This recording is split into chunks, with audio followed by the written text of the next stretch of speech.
I stayed sucking my thumb. I used to call you sucker thumb. Yeah, I remember that. You're still taller than me though. Like, even though you're doing this, Yeah, I mean. I was still taller. Okay, and then I have. This is me and Kara. I have that. And our mom. And then. I guess I don't have anymore. Thing covering your half your.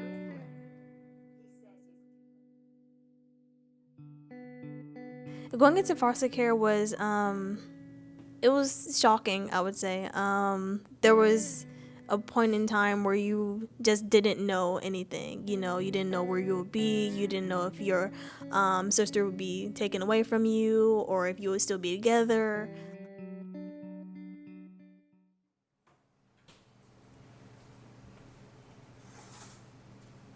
So I entered foster care when I was 17. So I was kind of a late bird, you would say. And my dad was put in jail, but my mom had already passed away. So for me and my sister, there was nowhere else we could really go.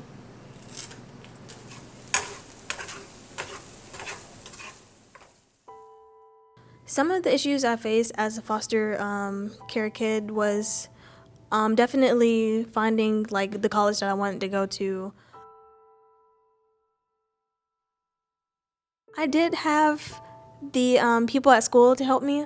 It was easier when they like explained things, and then I also had someone at DFACS who I could like email and ask like, what do I put for this?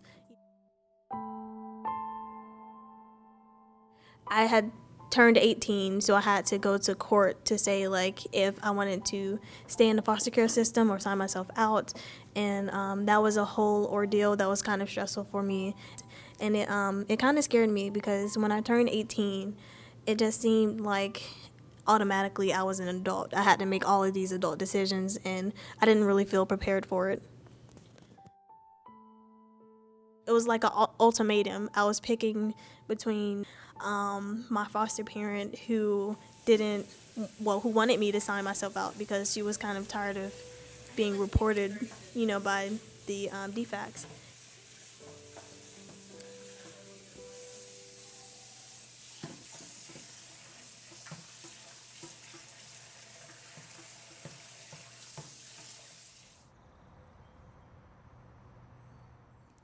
A lot of times I talk to my foster care students about, yes, you are an adult.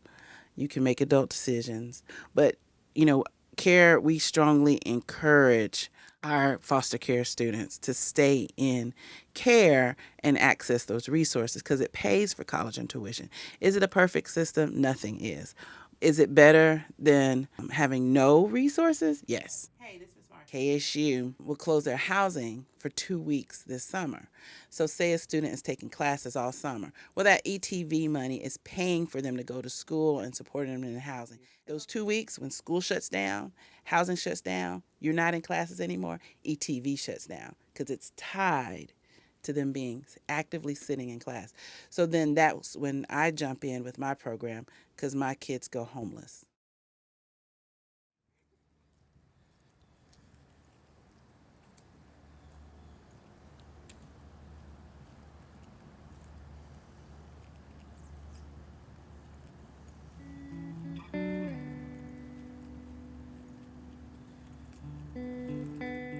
So for the last 2 weeks of summer, I have to leave my dorm for renovations.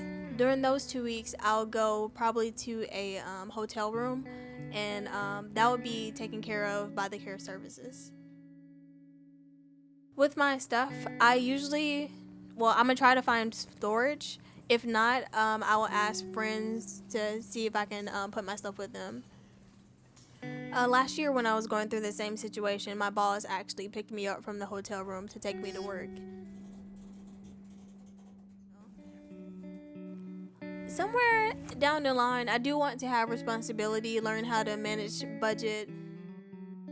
I can't always have a crutch, so after the funding runs out, I will need to know these things to be able to survive on my own.